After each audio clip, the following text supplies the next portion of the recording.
මේ ලෝකේ කාන්තාව ඔක්කොටම බැනගෙන යනවා කියන්නකෝ. අම්මට බනිනවා.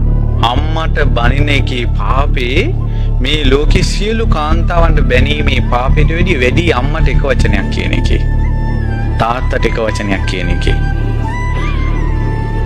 මල් ආසනයකට මල් පූජා කරන්න යනකොට අම්මා කිව්වා කෙල්ල උඹ හිතපන් මං ගිහිල්ලා වතුර ටිකක් අරන් එනකල් මල් ආසනේ හොදන්න. අර පොඩි දෝනි කෙල්ල අම්මා එන අතරේ මල් ටික තියලා ආසනේ. අම්මා වතුර අරන් එනකොට මේකේ මල් තියලා. ඊට පස්සේ අම්මා කිව්වා වසලි තෝ මොකද්ද ඔය කළේ? ඊට පස්සේ පොඩි එකේ තරහ ගිහලා මං නෑ වසලි උඹනේ. කිව්වා ඉච්චරයි මල් පූජා කළා. අර අම්මා මැරුණා මං අම්මගේ ගමන ගියා. කෙල්ල මැරුණා. උපනෝපන් ජීවිතේ වසලි. වසල කුලේ උපදින්නේ.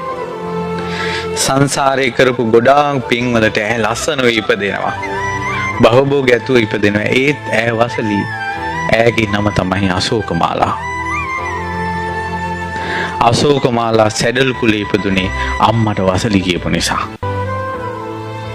කවුරු හරි අම්මට යක්ෂණී කිව්වොත් ඒ ළමයා සමාව අරන් හැදුන් නැත්තම් අද ඉඳලවත් ඒ ළමයා මැරුණට පස්සේ යක්ෂණියන්ගේ මිනිසුන්ගේ ලේබන ලෝකෙට යන්න වෙයි.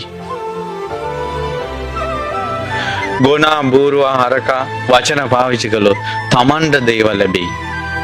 ඇයි දරුවනේ මේ අම්මට තාත්තට කියන එක විතරක් එච්චර බලපවත්වන්නේ? උපමාවක් කියලා දෙන්නම් මතක තියාගන්න. උපමාව තමයි මේක. ඔන්න එක්තරා මිනිසෙක් තවත් මිනිසෙක්ගේ කනට ගහනවා. කනට ගහපු ගමන්ම මේක නඩුවක් දැම්මොත් එම රජතුමා ළඟට රජුරෝ කියනවා උඹ මෙහෙම වරද්දක් කළාද? අනේ රජතුමනි තරහ ගිහලා මම මේ මිනිහයට ගැහුවා. එහෙනම් තෝ දඬුවම් විඳින්න ඕනේ කියලා දඩයන් නියම කළා සාමදාන කළා යවනවා. ඔන්න ගොඩින් බේරුණා. එක මිනිසෙක්ගේ කනට ගහලා වෙච්ච දෙයක්. ඒ මිනිහයාම ගිහිල්ලා රජුරුවන්ගේ කනට ගහනවා. දැන් මොකද වෙන්නේ? රජතුමාගේ කනට ගහපු අත කපනවා. ඊළඟ අතද කපනවා. කකුල්ද කපනවා. හත්මුතු පරම්පරාවක් රාජ දණ්ඩනයට ලක් වෙනවා. හැබැයි රජතුමාට කනට ගැහුවේ. අනිත් එක්කෙනාට කනට ගැහුවේ. එක්කෙනෙක්ගේ කනට ගහලා ගොඩින් බේරෙනවා. අනිත් එක්කෙනාගේ කනට ගහපුවම හත්මුතු පරම්පරාවක් ඉවරයි. ඒ වගේ තමයි මිනිස්සුන්ට බැන වචන කී යන පාපේ. අම්මගේ තාත්තටයි වචනයක් කිව්වොත් ඒකේ පාපේ.